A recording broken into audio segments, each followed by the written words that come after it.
Welcome to the Federalist Society's webinar call. Today, July 6th, we discuss the Courthouse Steps decision, Nestle USA v. Doe.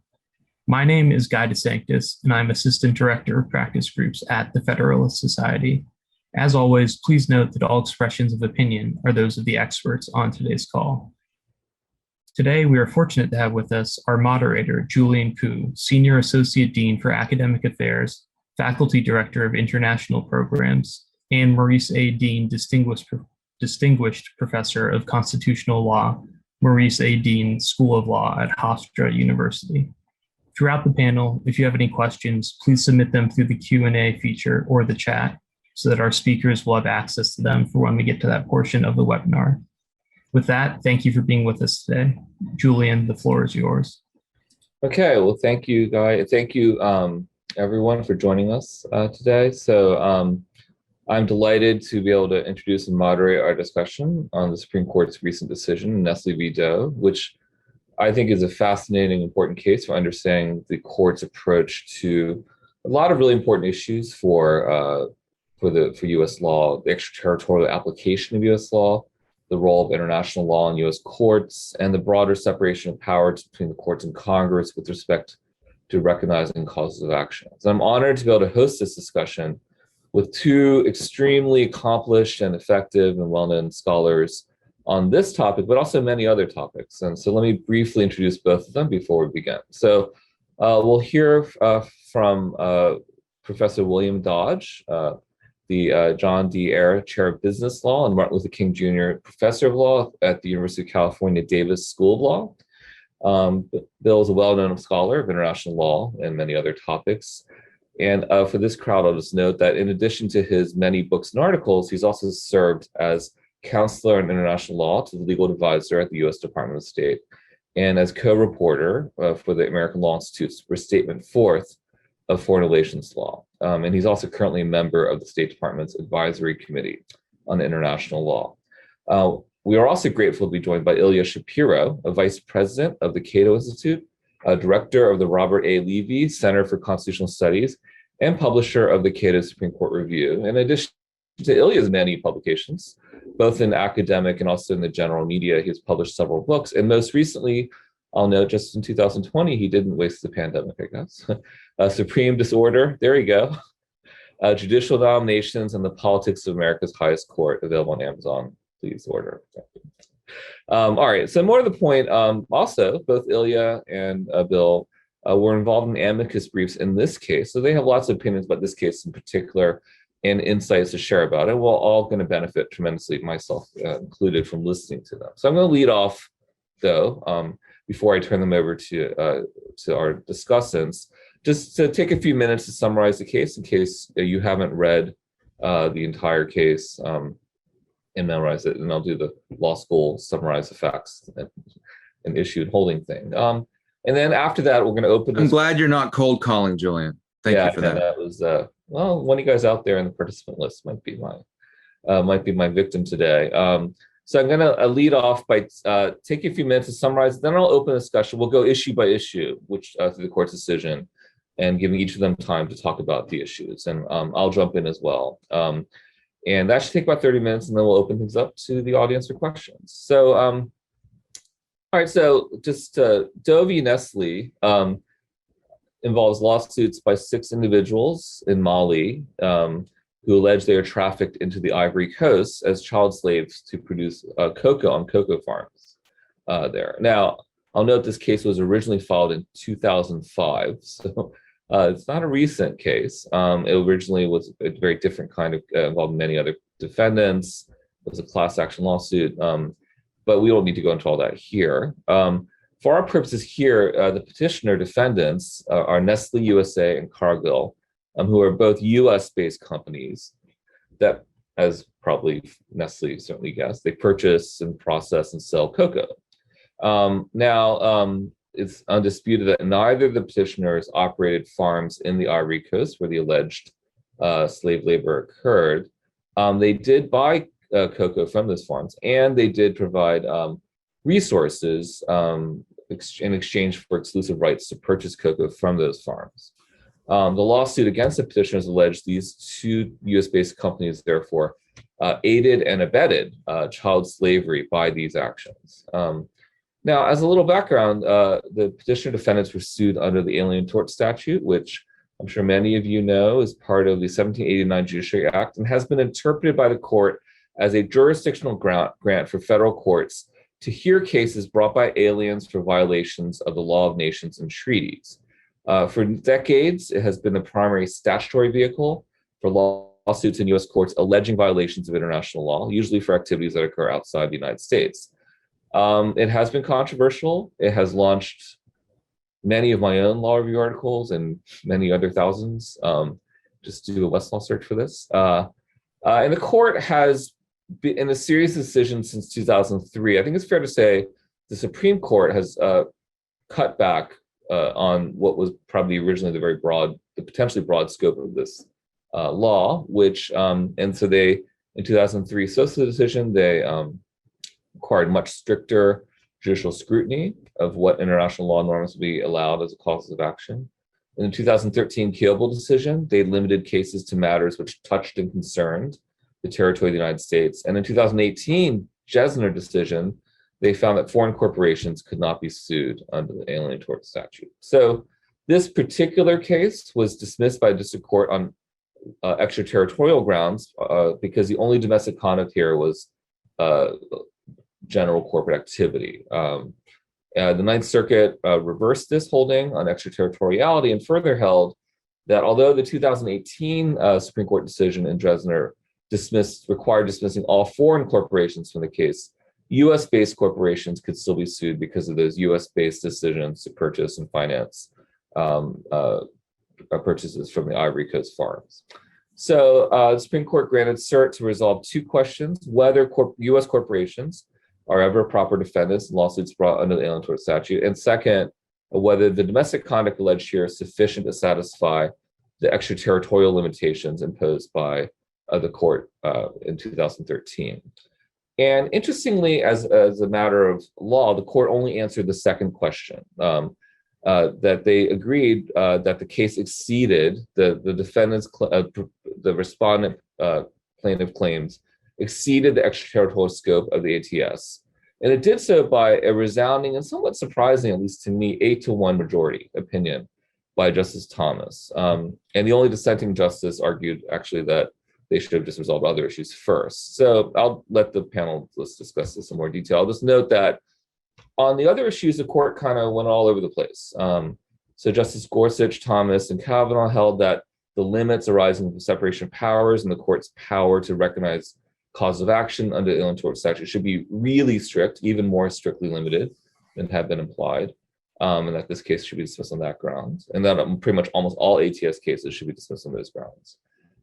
Justice Sotomayor, Kagan, and Breyer filed a concurrence rejecting this approach, sort of adhering to a more traditional, I guess, approach to the ATS. And they also argue that U.S. corporations, we should hold that U.S. corporations can be sued under the ATS. And interestingly, on this point, I'll be interested to hear from our panelists. Justice Gorsuch came in with a somewhat surprising opinion, joined by Justice Alito, which agreed with Justice Sotomayor, Kagan, and Breyer, that at least on this point, U.S. corporations should be able to be sued under the ATS, just like a natural U.S. person could be sued, as long as there's sufficient domestic conduct. So there's a lot here to unpack, and I don't want to confuse our audience any longer, keep our panelists waiting any longer. So I want to go through some of these issues and open the door for them to share their views on this, and also to have a discussion on this, because these are really interesting and important issues. So for the bigger picture, I'll just lead up to just to preview what I hope to get to in the conversation. It's also think about the very end.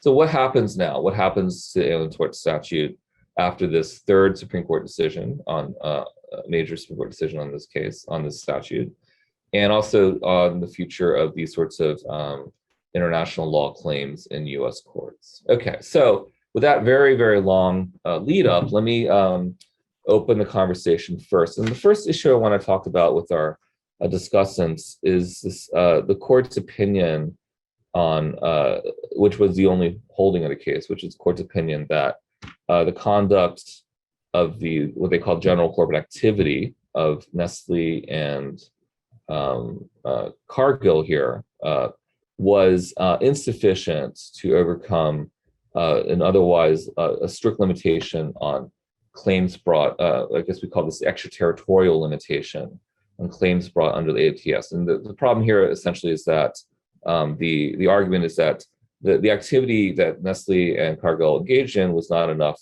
to justify the action. They would have had to engage in more activity in the U.S. to support ATS action. So I know that Bill has some views on this particular issue that he's very written about. So let me just offer him the first take on this, and then Ilya can sort of share any thoughts he might have, and I'll also have a few follow-ups if necessary. So let's start with if you don't mind, Bill, the extraterritoriality issue. And thanks again for joining us, and I'll turn this over to you. So go ahead. What do you think about the extraterritoriality issue? Great. Thanks, Julian, and thanks for having me. And since you allude to what I've written already, if people are interested in more detail, I have a post at Just Security, the blog Just Security, on this case, which I published the day after the opinion came down. So extraterritoriality was the basis of the majority opinion, and 8 justices agreed that these claims were impermissibly extraterritorial. I think Justice Alito, who dissented, probably agreed too, but he thought that the court needed to decide other issues first before reaching the extraterritoriality issue. So it's interesting that the court did not apply the touch and concern test that it had articulated in Kiobel. Instead, the court applied the 2-step framework for the presumption against extraterritoriality that it had articulated in RJR Nabisco versus European Community. Under that framework, at step 1, the Supreme Court looks for a clear indication of the geographic scope of the statutory provision. If it finds a clear indication, then it simply follows that and applies the statute as Congress indicated. If it does not find a clear indication of geographic scope, then at step 2, the court has to decide whether applying the provision would be domestic or extraterritorial. And it does this by first looking at the focus of the statute. And statutes can focus on a bunch of things. So obviously they can focus on conduct, but the Supreme Court has also held that other provisions focus on a transaction, for example, or on injuries, effects. And if the focus is in the United States, then applying the statute might be considered domestic. There's a question, which I'll get to in a minute, about whether additionally, in addition to the focus being in the United States, there also has to be conduct related to the focus in the United States. So how does this apply to the ATS? Well, at step 1, Kiobel had already decided that there was no clear indication of geographic scope. So the court went to step 2. And at step 2, the parties disagreed about what the focus of the ATS is. But the court found no need to answer that question because regardless of what the focus is, the court said there was not enough conduct in the United States. There had to be conduct related to the focus in the United States, and here there just wasn't enough. So I think 3 things are significant here. First, doctrinally, under the presumption against extraterritoriality, there now seems to be this requirement of conduct in the United States. And that's a change. The court said this in RJR, but it was dictum in RJR. In both RJR and the earlier case, Morrison versus National Australia Bank, the test that the court adopted did not require conduct in the United States, as long as the focus of the provision was in the United States. Nestle potentially changes that, and it has implications for other statutes, from securities to antitrust, just all statutes that may apply extraterritorially across the board. Second, with respect to ATS suits against corporations, the court said that decision-making in the United States is not sufficient.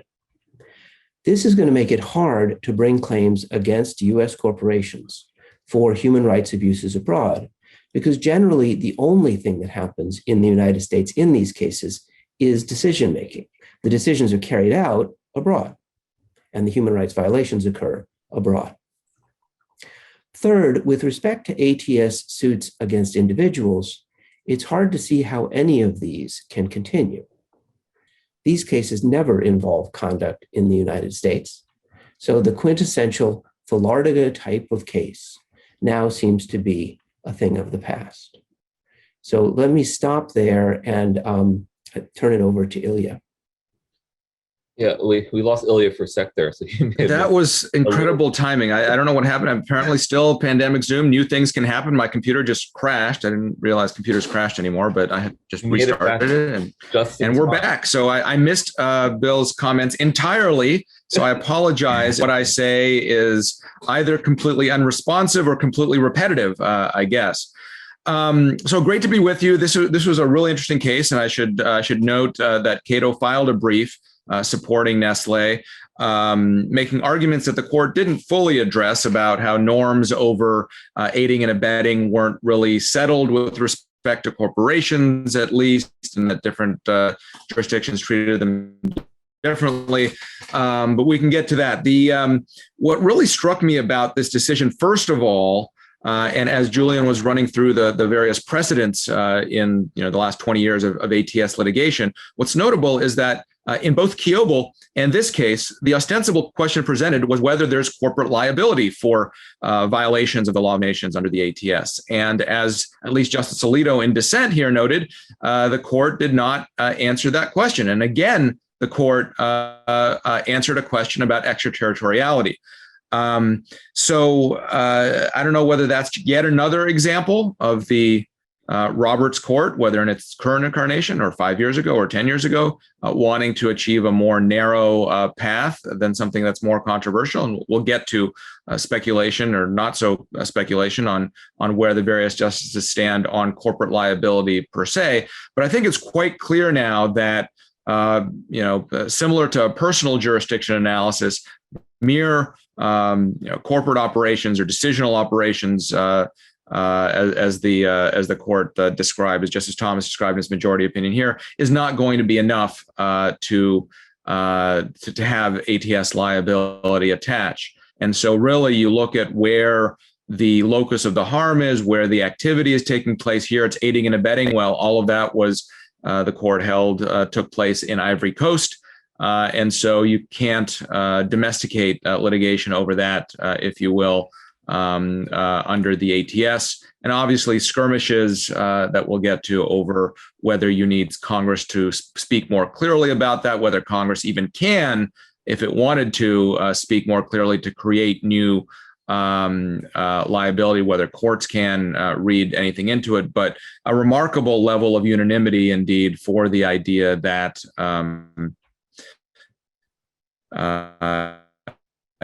here, because operational decisions in the United States, then ATS liability cannot attach. So I wanted to thank you, Ilya, and I think that it was not repetitive, and so it's kind of amazing. Let me just sort of follow up with a couple things for both of you. But let me start with Bill on this, because one thing you didn't hear Bill say was that he thought this might have the court's decision to take on the second step of RDR in order to say, look, we have to have some domestic conduct, and then maybe we're not even sure how much, but some domestic conduct for regardless of the focus of the statute. Would that have? I mean, Bill, I'm intrigued by your suggestion this might have an impact on other statutes. So the classic one I'm thinking of from international business transactions, I guess, would be antitrust, right? Which is very controversial anyways, but I'm just curious. I mean, so at this point, do we need in a classic antitrust case, wouldn't that be a situation where the decisions were made in the United States, but maybe the price fixing occurred, say, outside the United States? And so are we pretty much, I mean, maybe we're there already, but would this have an impact on antitrust or securities?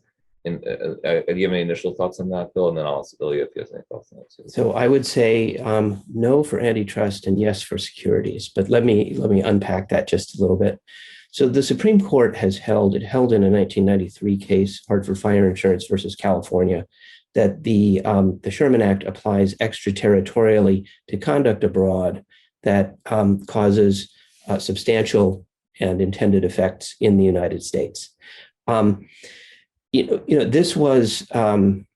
this is now precedent, and this is, and generally when the Supreme Court interprets a statute, it adheres to that precedent until, regardless of whether various interpretive canons change. In other words, the court won't revisit the precedent in light of changes in its interpretive approach to other statutes.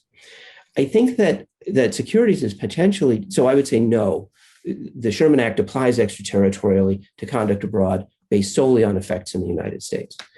I would say that the Securities Act is a little different because it was interpreted in Morrison versus National Australia Bank under the focus prong of this presumption against extraterritoriality, and really was the genesis of this new two-step approach that we see to the presumption against extraterritoriality.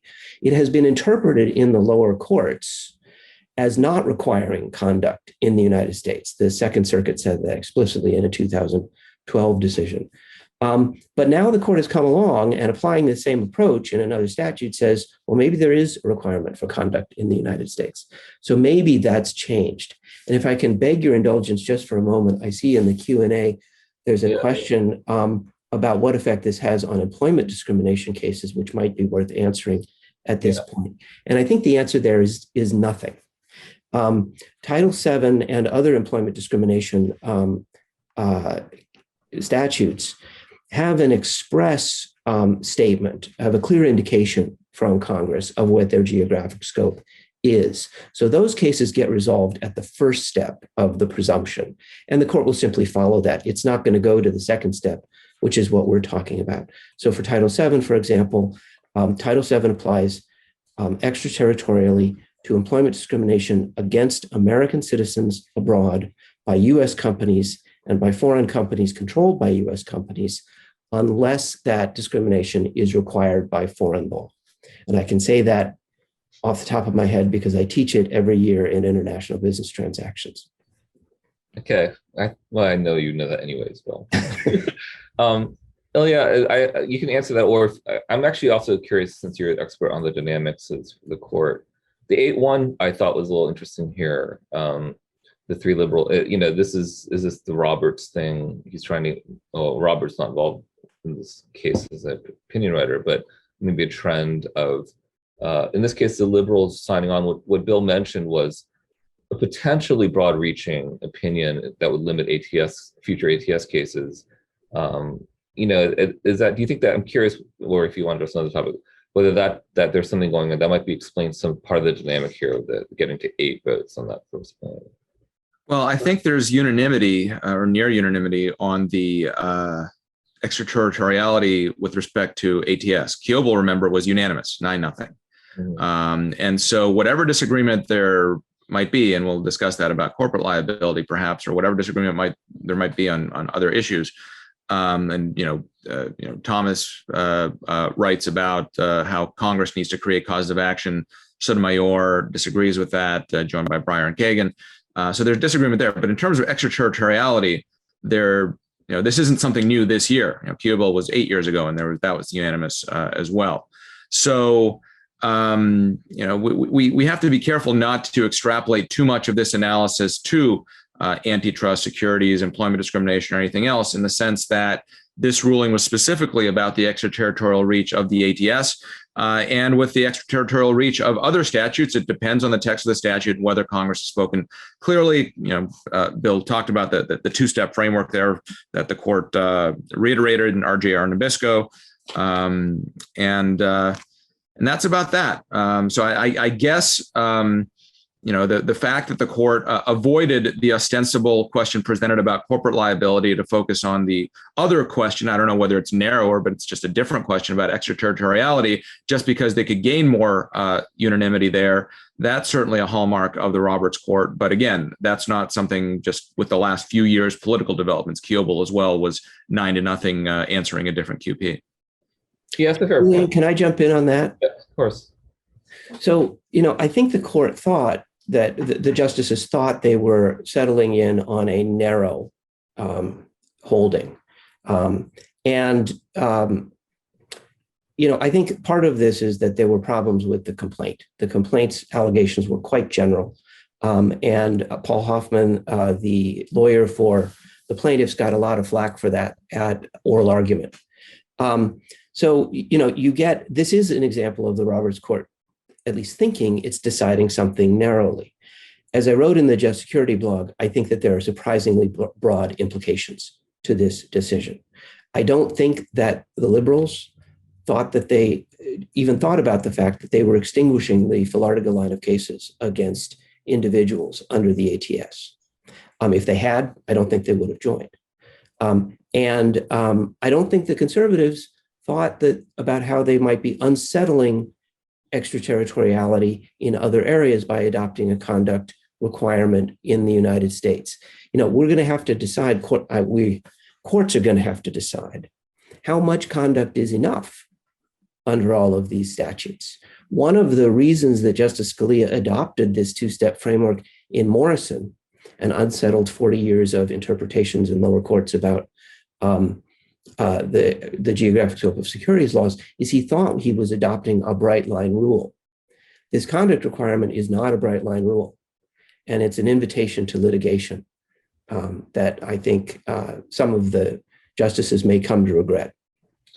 So let me, that's helpful. Can I just jump in? That spurred something that I thought, Bill, I don't know if you've looked at whether there's any parallel or how we can read together this case and the Ford Motor Company personal jurisdiction case in terms of where the company makes decisions and things like that. It's kind of apples and oranges, but as I said at the outset, there are similarities between personal jurisdiction and extraterritoriality analysis. Yeah, they're obviously different issues, and I think that it's been a while since I read Ford, so I think the court in Ford, to some extent, liberalizes personal jurisdiction. Personal jurisdiction for stuff that happens outside the United States is different. Still tends to be quite difficult to establish, in part because there's no general jurisdiction over foreign companies in the United States. So you need some version of specific jurisdiction, which is obviously what Ford was dealing with. But beyond that, I can't, I'm not remembering Ford well enough. It's an insightful point and one that's worth studying, but I can't do it off the top of my head. Yeah, I do think that in a weird way, there just as an agenda item for scholars, litigators, the extraterritoriality stuff, is important because it as Bill put it, it's potentially, not necessarily potentially broad reaching, if they're serious about it, right? If they're serious about following up on this in future cases with other statutes, or they limit this to this is unusual circumstances of the ATS and it's an unusual statute, certainly not analogous to the other statutes. All right, let me just shift gears a little bit because I think there's two other things on the case that I wanted to sort of discuss, and maybe this is on this. This is the old, more traditional ATS fight about the scope of or the power of courts to create cause of action. Again, this has broader implications beyond just the ATS context, right? But I think, what the ATS is kind of boiled down to in terms of this, the Thomas, Gorsuch, Kavanaugh sort of opinion versus Sotomayor, Kagan, Breyer, that disagreement kind of boiled down to, do we think what they call step 2, but effectively that the court should avoid creating a cause or recognizing a cause of action essentially for a variety of prudential reasons, I think, not on the step 1 that the lacks sort of clarity or specificity under international law, but really essentially for I don't know how to phrase it quite right, but judicial prudence reasons or practicality. And I think this one, the Thomas, Gorsuch, Kavanaugh, part of the opinion would essentially, I think, limit or could potentially limit the ATS to really just the historically recognized cause of action 1789 that the court keeps referring to in SOSA, things like which are very near piracy or there's a few other very narrow claims that Blackstone would have recognized. So I'm curious whether that maybe I'll ask Bill again to start with his take on this one. That sort of exchange, that's more traditional fight we have over the ATS, not extraterritoriality. But I was struck by the focus away from whether international law norm is clear or not, and shifting to this part, which is essentially, which I think has always been what the ATS is about, which is the power of the courts to recognize causes of action or not, and whether you think this has, what your take is on that sort of exchange between those 6 justices. For the record, those traditional violations of international law at the time of the ATS's enactment were violation of safe conducts, infringement of ambassadors, and piracy. Okay, that's right. Thank you. I had a blank there. Yes, thanks. Go ahead, Bill. What do you think? So I think I can be fairly brief about this. So this is the fight that the court had in Sosa. This is the issue on which, Justice Souter recognizes an implied federal common law cause of action under the ATS for modern violations of the law of nations that are as well established as these 3 historical paradigms that Ilya referred to. And Justice Scalia said, no, Erie intervened. And Erie says we don't have federal common law, or we have very little federal common law. And more recently, we get these cases starting, Ilya probably knows this and Julian better than I, but in the 1980s that sort of put an end to creating new implied causes of action under statute, something the court did regularly in the 60s and early 70s. So there, what I would say here is that there's an interesting role reversal. Sotomayor is in the position of the originalist.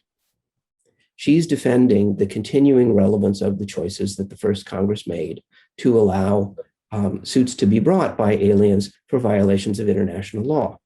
And while the first Congress had these 3 historical paradigms in mind, they could have written a statute that said, for an alien, for piracy, violation of safe conducts, and infringement of the rights of the ambassadors, and they didn't, right? They knew international law could evolve. They knew it had evolved in the past. There are lots of references in the early writings of the framers about, the modern law of nations.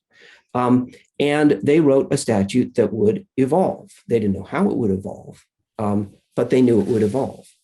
We see Justice Thomas here, not as an originalist, but instead arguing that the first Congress's decision to permit suits for violations of the law of nations should be disregarded because of contemporary views about separation of powers and implied causes of action. And, it's interesting, you see Sotomayor in the opinion even calling Thomas out for being ahistorical.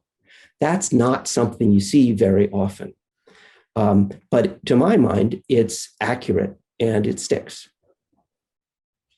So I don't, Ilya, do you have any thoughts on this part of this exchange between the 2? Yeah, I don't know whether this is one of the 3-3-3 court, although not the same alignment as has conventionally been talked about in the last week. With, you mentioned that the Thomas Gorsuch Kavanaugh grouping and the liberals on the other, but then you have Roberts, Alito, and Barrett, who I guess have expressed no opinion on this question, at least not in this case. It's an interesting point because it's kind of we're all originalists now, sort of. Everyone's playing on the same playing field, trying to determine what we have a little bit about this in our brief about the first Congress and what they said about corporate liability and aiding and abetting liability and things like, well, what they didn't say about corporate liability really.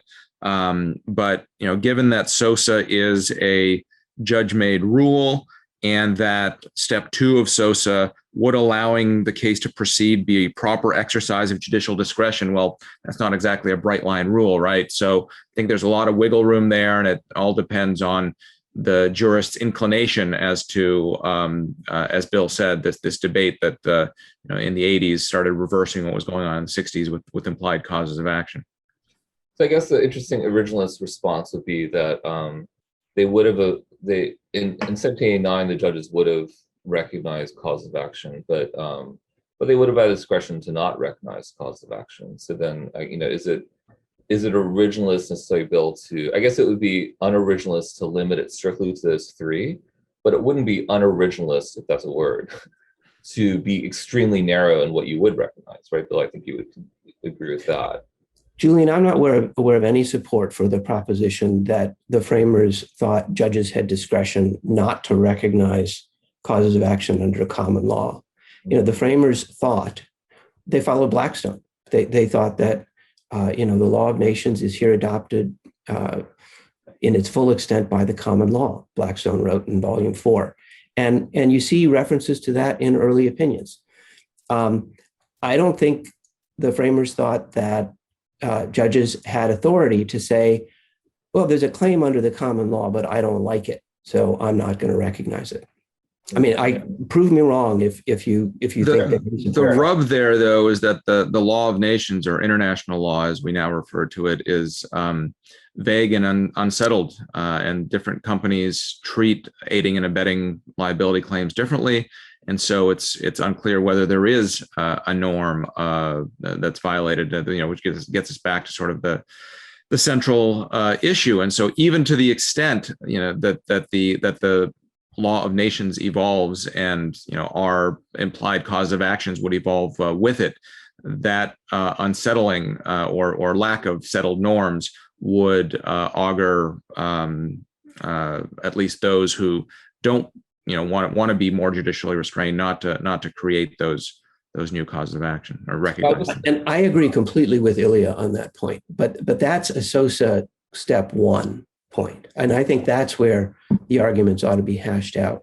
I will say, I just don't think SOSA step 2 should exist in the first place.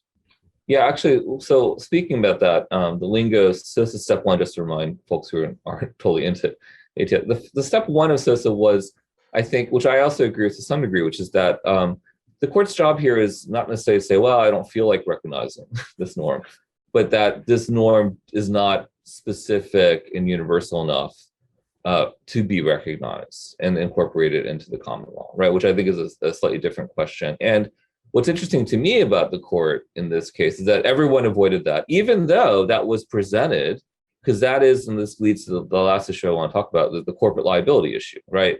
The corporate liability argument, at least in my view, the strongest version of it for the petitioners was, it's not specific, universal, and accepted enough internationally to recognize as incorporate into our common law, right?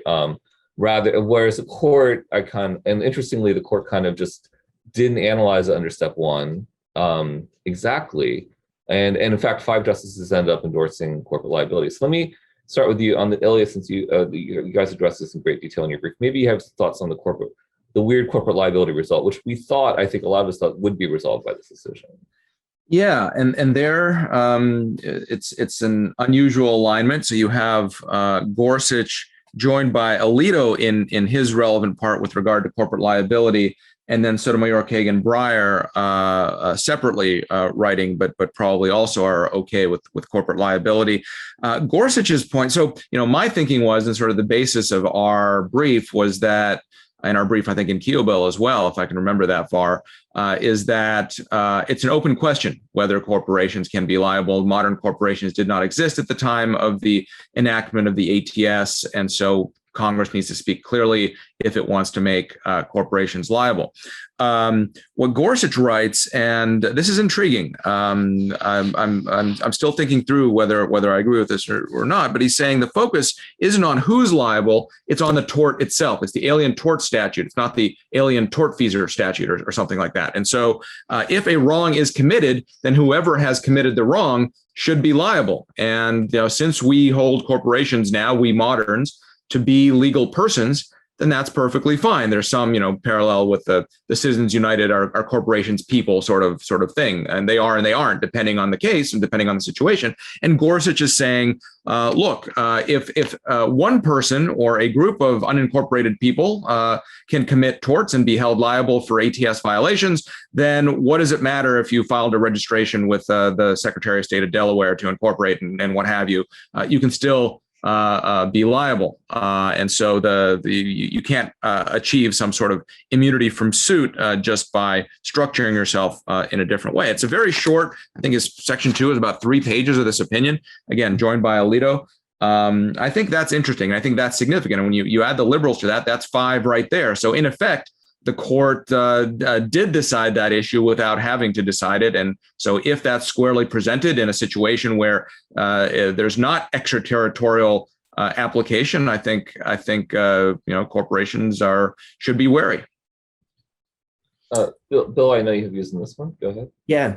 So I think it's important to frame the question correctly at step one. And I think it's interesting that there was no mention in the argument, as you noted, Julian, that customary international law does not recognize a norm of corporate liability. And that argument, which Julian has championed in his writing, was the basis for Judge Cabranes' opinion in the Second Circuit in Kiobel, saying there's no corporate liability. It got 3 votes in Justice Kennedy's plurality opinion in Jessner. In my view, this is the wrong way of framing the question. Customary international law prohibits nations from violating certain human rights. It does not dictate to nations whether or how to provide remedies in their domestic legal systems.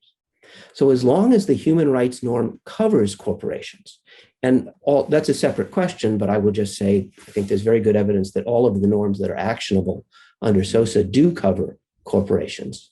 Then nations are free to decide for themselves whether to provide liability or not, and how to limit liability. But there's no need for a norm of corporate liability in customary international law. That asks the wrong question. It's simply not a question that international law deals with. And so, that argument, I think, was that issue was hashed out in Jessner. It received no attention here. I hope because the court is finally convinced that that's a non-starter, that that's just the wrong question. Now, sadly, I don't think this emerging consensus, these 5 justices, is going to make any practical difference in the cases.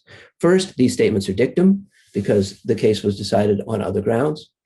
The 4 circuits that have recognized corporate liability are obviously going to continue to do so because that's precedent in those circuits. The circuits that have not recognized it might be a little more inclined to do so because of this dictum. And I think the Second Circuit, which is the only one that has said no corporate liability under the ATS, is unlikely to reverse its position based on dicta in concurring opinions.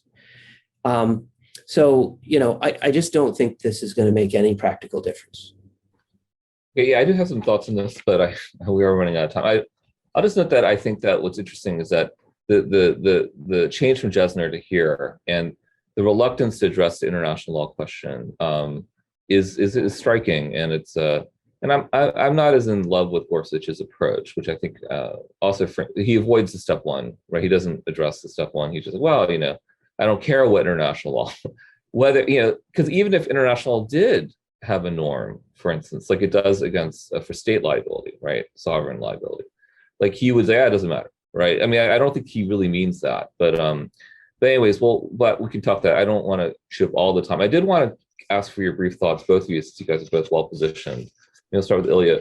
So where do we go from here? I mean, Bill already gave some of his thoughts on the implications for doctrine and cases. Where do you think the ATS goes from here? Are you going to be filing more amicus briefs, Ilya, in the future on the ATS, you think? I don't know. It depends what the specific issues are in any given case. My interest in making sure that American courts adjudicate American law and kind of don't go on frolic and detour. So we didn't file in Jessner, we did in Kiobel. We didn't file. I mean, we don't file in every one of these high-profile international law cases. I think the lesson to be taken from this is to file a detailed complaint alleging specific activity in the U.S. by American companies and how they harmed established international norms. Easier said than done, but I think that's the clear marching orders. For activity that takes place at worst in international waters, I guess, but not abroad. Okay, yeah, I mean, they do set a pretty high bar. Bill, do you think anyone can meet this bar in the future in ATS cases? I doubt it. I think the ATS has suffered death by 1,000 cuts. So the court recognized an implied cause of action in SOSA, and it's now chopped it down to almost nothing. It imposed a touch and concern test in Kiobel. It immunized foreign corporations in Jessner, and now it's replaced the touch and concern test with the requirement of conduct in the United States that goes beyond decision-making, which is going to be very hard to show in suits against corporations and impossible to show in suits against individuals like Florida. But I think human rights litigation in U.S. courts is not dead. It's going to proceed under express causes of action, like the Torture Victim Protection Act, which allows suits against individuals, but not corporations, for torture and extrajudicial killing. It will proceed against corporations under express causes of action like the TVPRA, which allows suits against those who benefit from slavery and human trafficking. That would have covered these claims if it had been retroactive. And just responding to Mr. Yurcho's question in the Q&A, I think it would cover Nike too. Benefiting from slavery or forced labor is a very broad standard, and the TVPRA does cover corporations, unlike the TVPA. There's also the possibility that there will be congressional action to create new causes of action or expand existing ones. Human rights is actually a bipartisan issue. So in the Nestle case, in addition to the briefs that Ilya filed and that I filed, Ken Starr organized a brief on behalf of the Center for Global Justice at Regent University, a Christian university. Many Republicans are deeply concerned about violations of religious liberty abroad and corporate complicity in those violations. So I think we may see some surprising bipartisan human rights efforts. And finally, the avenues for litigation in other countries are increasing. The UK and the Netherlands have allowed their companies to be sued for human rights violations abroad. The Kiobel case was in fact refiled in the Netherlands. The Canadian Supreme Court decided last year that Canadian corporations can be held accountable directly under customary international law for human rights violations abroad, because in Canada, customary international law, the court said, is part of the common law, following Blackstone. So human rights litigation is in fact thriving, even as the ATS slowly dies. All right. Well, that's a good that's a pretty strong and useful statement. Ilya, what do you think about that? I'm just curious what your perspective is on this from, I don't want to make you the Cato representative on the law here, but I mean, so the TVPRA, I can't always say the acronym, the Trafficking Victims Protection Rights Act. Reauthorization Act, I think. So, the idea of a statutory fix, I guess, so ATS not really doing anything, but we have these statutory fixes. But nonetheless, actually, Congress then going ahead and open the door to lawsuits based on overseas activities for, I assume that approach is more congenial because your criticisms like mine have been mostly on the ATS and the problems with the ATS, right? But if Congress would step up to the plate, but is there a general concern about U.S. Congress now open the door to litigation over overseas activities?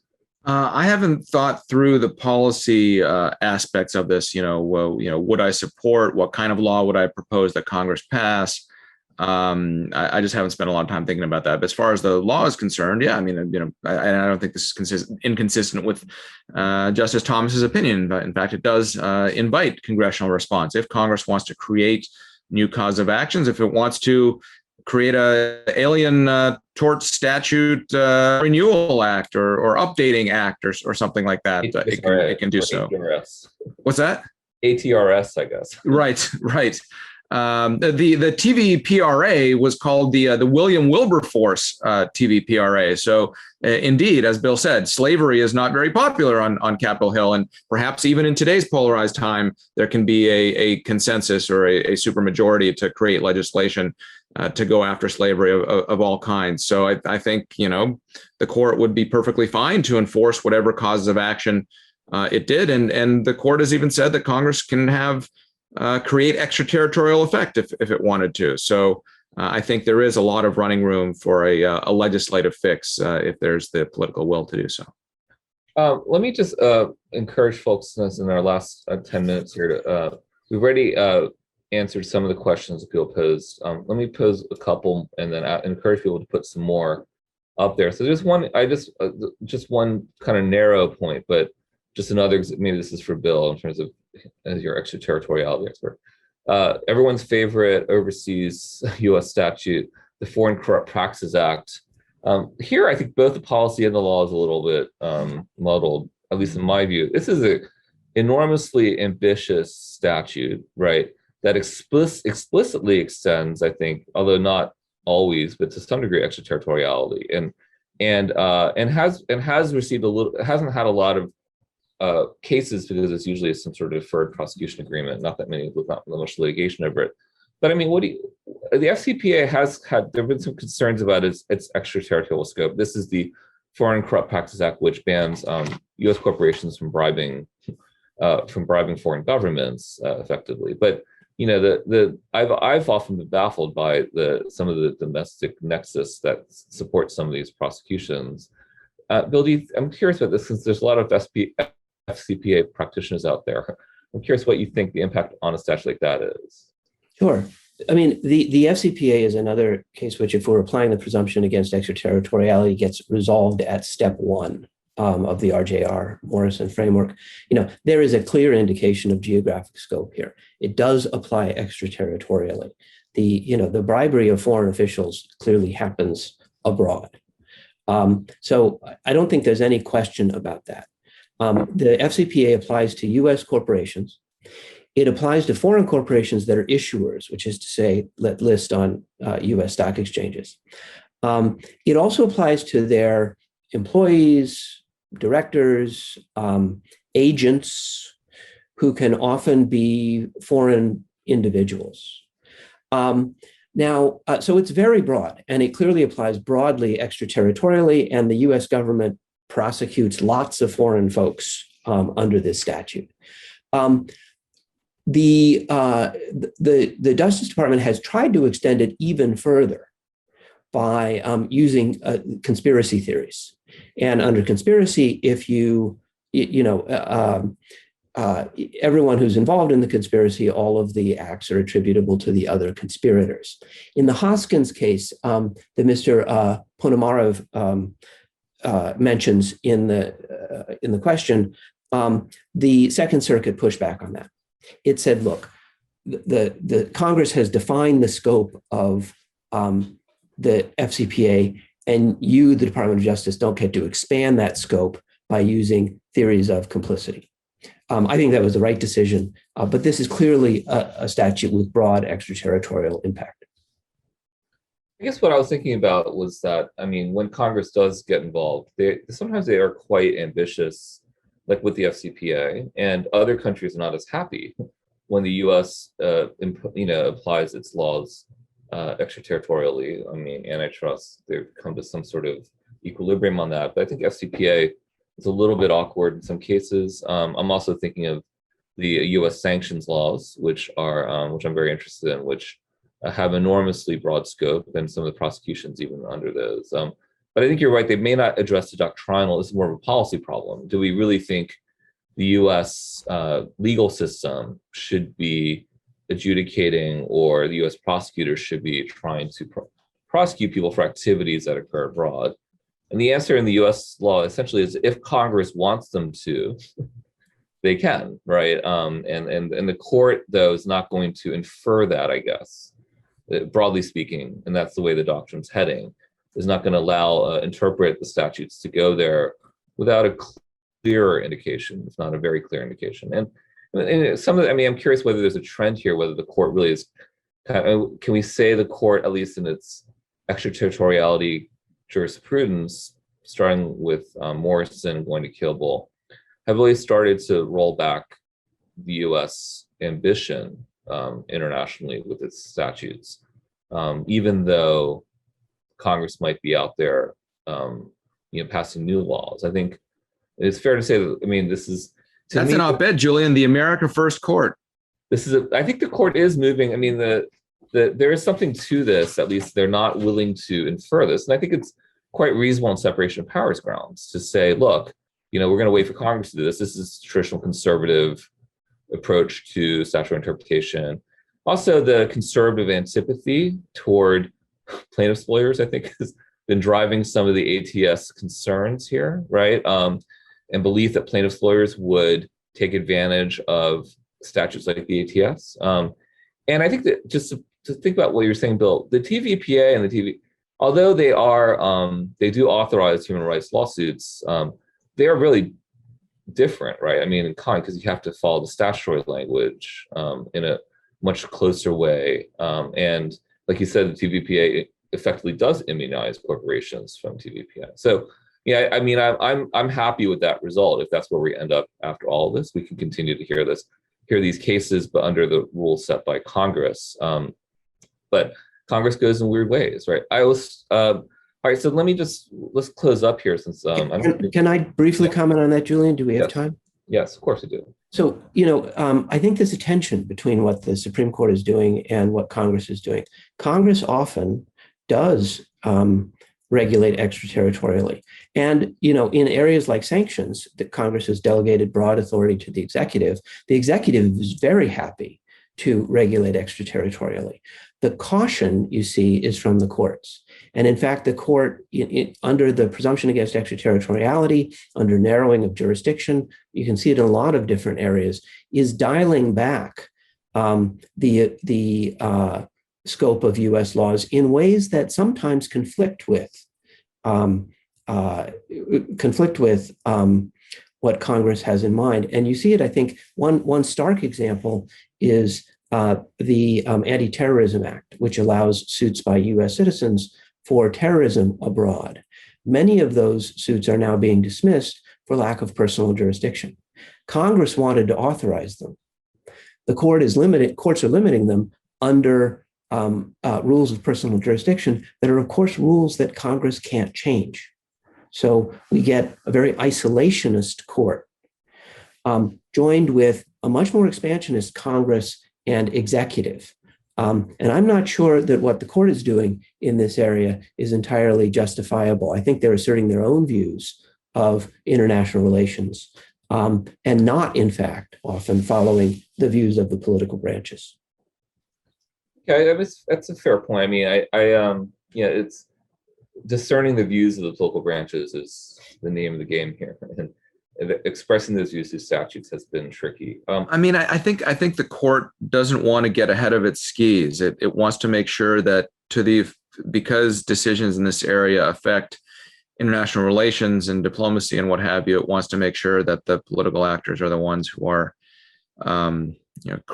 breaking new ground here. And so if Congress and the president want there to be these causes of action or new kinds of liability, then they should say so explicitly. And so it's not so much that the court is kind of hampering or changing American diplomacy as making sure that it's the political branches that explicitly say what that should be.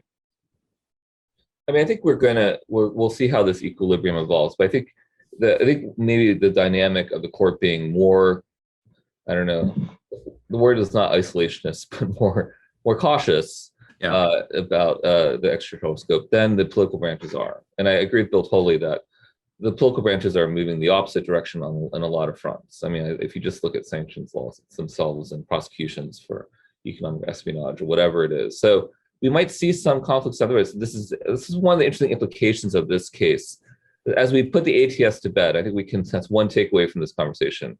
If Bill Dodge says the ATS is fading away, then it's going to fade away, I think. But it doesn't mean that there aren't going to be other lawsuits, but they'll take a very different form and under different statutes. And it will, I think, have, at least in my view anyways, a more explicit authorization from the political branches. But I know some people might disagree with that with respect to ATS. All right, so let me just wrap up the discussion. I want to thank both of you for joining me. And this has been a great discussion. I really appreciate it. I always learn a lot from reading your work and now talking to you guys both. So I do appreciate it. And I want to thank all of our viewers, listeners. I don't know what the right term is out there. Zoomers. Consumers. And and thank you. Thanks again. I really enjoyed it. So take care, you guys. Thanks, everyone. Thanks. On behalf of the Federalist Society, I want to thank our experts for the benefit of their valuable time and expertise today, and I want to thank our audience for joining and participating. We also welcome listener feedback by email at info@fed-soc.org. As always, keep an eye on our website and your emails for announcements about upcoming teleforum calls and virtual events. Thank you all for joining us today. We are adjourned. Take care, guys.